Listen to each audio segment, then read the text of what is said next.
5वां अध्याय। हिरण्यकश्यप के द्वारा प्रहलाद जी के वध का प्रयत्न। श्री नारद जी कहते हैं, युधिष्ठिर, दैत्यों ने भगवान श्री शुक्राचार्य को अपना पुरोहित बनाया था। उनके पुत्र थे षंड और अर्मक। वे दोनों राजमहल के पास ही रहकर हिरण्यकश्यप के द्वारा भेजे हुए नीति निपुण बालक प्रहलाद को और उसके पढ़ाने योग्य दैत्य बालक को राजनीति, अर्थनीति आदि पढ़ाया करते थे। प्रहलाद गुरुजी का पढ़ाया हुआ पाठ सुन लेते थे और उसे ज्यों का त्यों उन्हें सुना भी दिया करते थे, किंतु वे उसे मन से अच्छा नहीं समझते थे, क्योंकि उस पाठ का मूल आधार था अपने और पराये का झूठा आग्रह।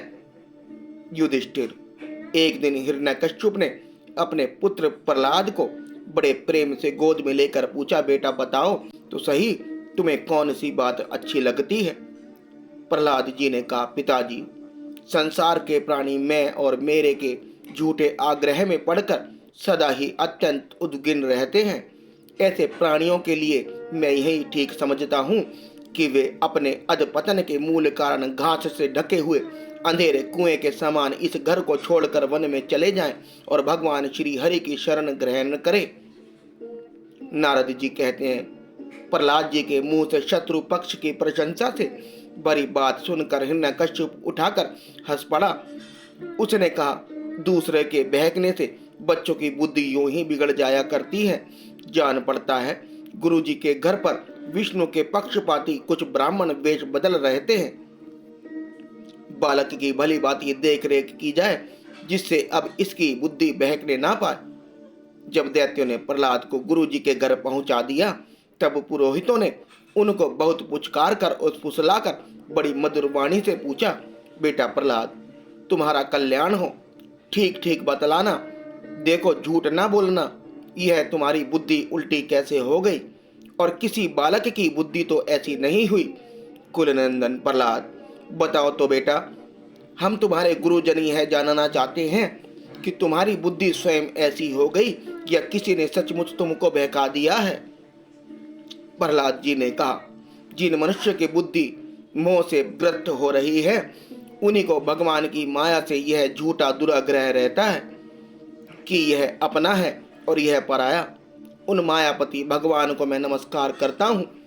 वे भगवान ही जब कृपा करते हैं तब मनुष्य की पाशविक बुद्धि नष्ट होती है।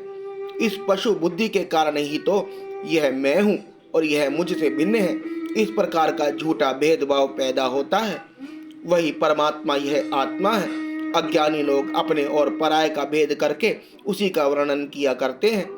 उनका ना जानना भी ठीक ही है, क्योंकि उसके तत्व को जानना बहुत कठिन है और ब्रह्मा आदि बड़े बड़े वेदज्ञ भी उसके विषय में मोहित हो जाते हैं। वही परमात्मा आप लोगों की शब्दों में मेरी बुद्धि बिगाड़ रहा है। गुरुजी, जैसे चुंबक के पास लोहा स्वयं खिंच जाता है, वैसे ही चक्रपाणी भगवान की स्वच्छंद इच्छा शक्ति से मेरा चित्त भी संसार में अलग होकर उनकी ओर खिंच रहा है। नारद जी कहते हैं, परम ज्ञानी प्रहलाद अपने गुरुजी से इतना कहकर चुप हो गए। पुरोहित बेचारे राजा के सेवक एवं पराधीन थे। वे डर गए।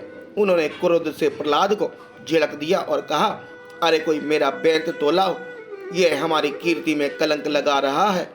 इस दुर्बुद्धि कुलंकार को ठीक करने के लिए चौथा उपाय दंड ही उपयुक्त होगा।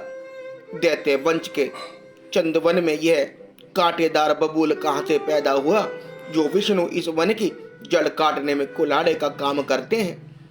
यह नादान बालक उन्हीं की भेंट बन रहा है, सहायक हो रहा है।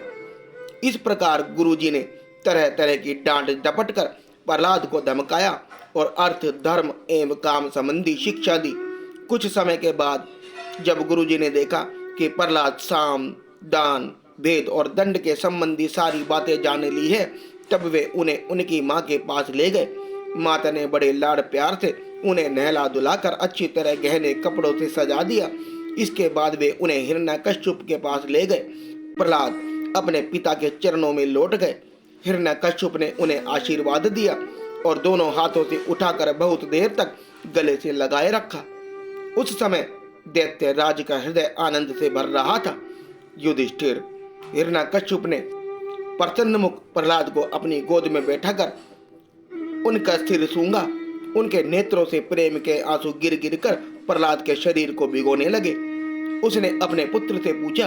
हिरण्यकश्यप ने कहा, चिरंजीव बेटा प्रहलाद, इतने दिनों से तुमने गुरुजी से जो शिक्षा प्राप्त की है उसमें कोई अच्छी सी बात हमें सुनाओ। प्रहलाद जी ने कहा, पिताजी, विष्णु भगवान की भक्ति के 9 भेद हैं।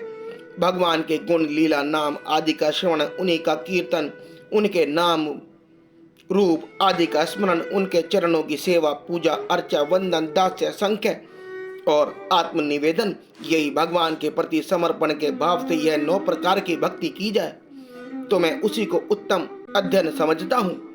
प्रहलाद की यह बात सुनते ही क्रोध के मारे हिरण्यकश्यप के होठ फड़कने लगे। उसने गुरु पुत्र से कहा, रे नीच ब्राह्मण, यह तेरी कैसी करतूत है? दुर्बुद्धि, तूने मेरी कुछ भी परवाह ना करके इस बच्चे की कैसी निस्सार शिक्षा दे दी। अवश्य ही तू हमारे शत्रु के आश्रित है। संसार में ऐसे दुष्टों की कमी नहीं है जो मित्र का बाना धारण कर छिपे छिपे शत्रु का काम करते हैं, परंतु उनकी कले ठीक वैसे ही खुल जाती है जैसे छिपकर पाप करने वाले पाप का समय के रोग के रूप में प्रकट होकर उनकी पोल खोल देता है। गुरुपुत्र ने कहा, इंद्र शत्रु, आपका पुत्र जो कुछ कह रहा है वह मेरे या और किसी के बहकावे से नहीं। राजन, यह तो इसकी जन्मजात स्वाभाविक बुद्धि है। आप क्रोध शांत कीजिए, व्यर्थ में हमें दोष न लगाए। नारद जी कहते हैं, युधिष्ठिर, जब गुरुजी ने ऐसा उत्तर दिया तब हिरण्यकश्यप ने फिर प्रहलाद से पूछा, क्या रे, यदि तुझे ऐसी अहित करने वाली खोटी बुद्धि गुरु मुख से नहीं मिली तो बता कहां से प्राप्त हुई? प्रहलाद जी ने कहा, पिताजी, संसार के लोग तो पिसे कुएं को पीस रहे हैं, चबाए हुए को चबा रहे हैं।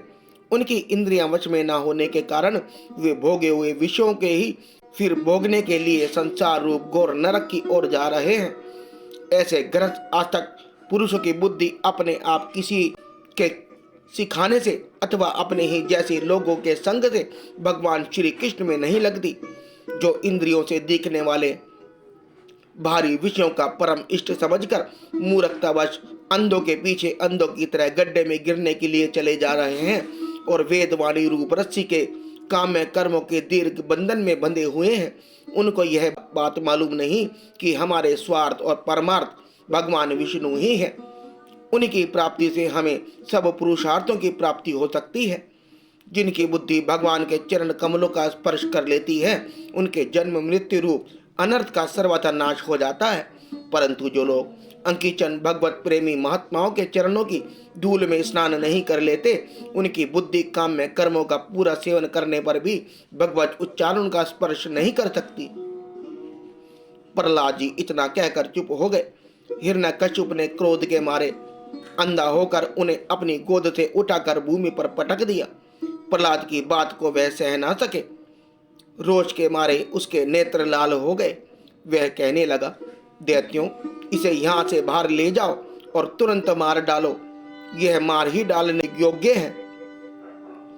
देखो तो सही, जिसने इसके चाचा को मार डाला अपने सुहृद स्वजनों को छोड़कर यह नीच दास के समान उसी विष्णु के चरणों की पूजा करता है। हो ना हो इसके रूप में मेरे भाई को मारने वाला विष्णु ही आ गया है। अब यह विश्वास के योग्य नहीं है।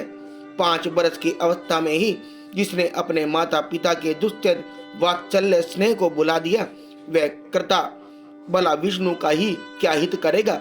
कोई दूसरा भी यदि औषध के समान भलाई करे तो वह एक प्रकार से पुत्र ही है, पर यदि अपना पुत्र ही अहित करने लगे तो रोग के समान वह शत्रु है। अपने शरीर के ही किसी अंग से सारे शरीर को हानि होती हो तो इसका शरीर काट डालना चाहिए, क्योंकि उसे काट देने से ही शेष शरीर सुख में जी सकता है। यह स्वजन का बाना पहनकर मेरा कोई शत्रु ही आया है। जैसे योगी को भोग लोलुप इंद्रियां उसका अनिष्ट करती हैं, वैसे ही यह मेरा अहित करने वाला है। इसलिए खाने सोने बैठने आदि के समय किसी भी उपाय से इसे मार डालो। जब हिरण्यकश्यप ने दैत्य को इस प्रकार आज्ञा दी तब तीखी डाढ़, विकराल वदन, लाल लाल दाढ़ी, मूछ एवं केशों वाले दैत्य हाथों में त्रिशूल लेकर मारो काटो इस प्रकार बड़े जोर से चिल्लाने लगे। प्रहलाद चुपचाप बैठे हुए थे और दैत्य उनके सभी मर्म स्थानों में शूल से घाव कर रहे थे। उस समय प्रहलाद जी का चित्त उन परमात्मा में लगा हुआ था जो मन वाणी के अगोचर सर्व आत्मा समस्त शक्तियों के आधार पर एक परब्रह्म है। इसलिए उनके सारे प्रहार ठीक वैसे ही निष्फल हो गए जैसे भाग्यहीनों के बड़े बड़े उद्योग धंधे व्यर्थ होते हैं।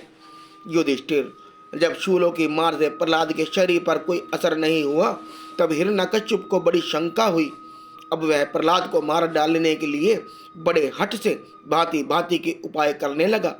उसने उन्हें बड़े बड़े मत वाले हाथियों से कुचलवाया, विषधर सांपों से डसवाया, पुरोहितों से कृत्य राक्षसी उत्पन्न कराई, पहाड़ की चोटी से नीचे डलवा दिया, शंबासुर से अनेकों प्रकार की माया का प्रयोग करवाया, अंधेरी कोठरियों में बंद करा दिया, विष पिलाया और खाना बंद कर दिया, बर्फीली जगह दहकती हुई आग और समुद्र में बारी बारी से डलवाया, आंधी में छोड़ दिया तथा पर्वतों के नीचे दबा दिया, परंतु इनमें किसी भी उपाय से वह अपने पुत्र निष्पाप प्रहलाद का बाल भी बांका ना कर सका।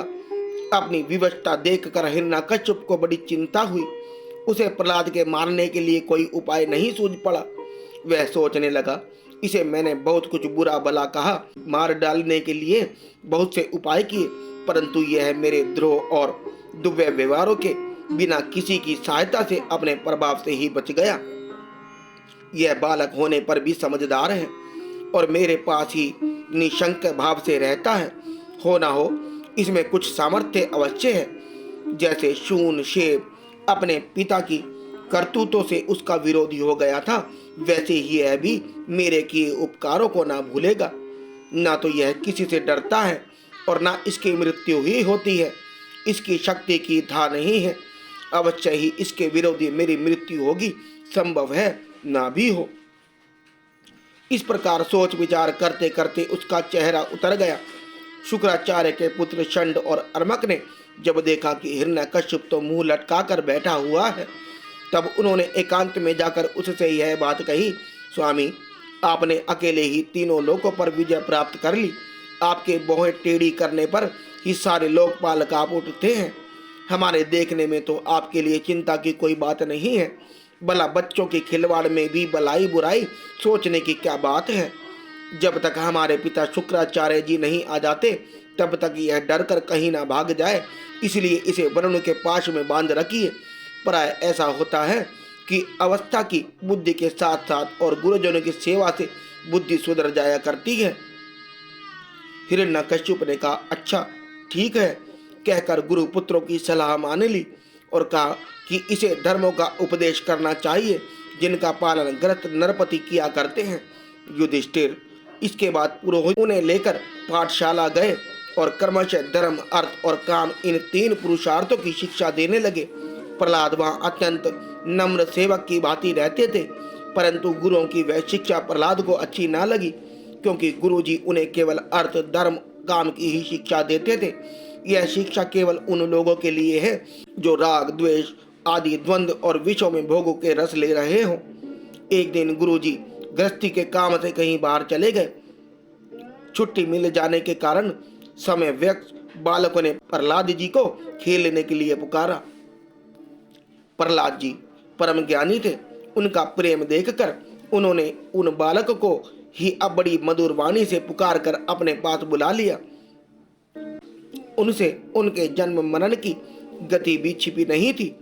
उन पर कृपा करके हंसते हुए से उन्हें उपदेश करने लगे। युधिष्ठिर, वे सब अभी बालक ही थे, इसलिए राग, द्वेष, पारायण, विषय भोगी पुरुषों के उपदेशों से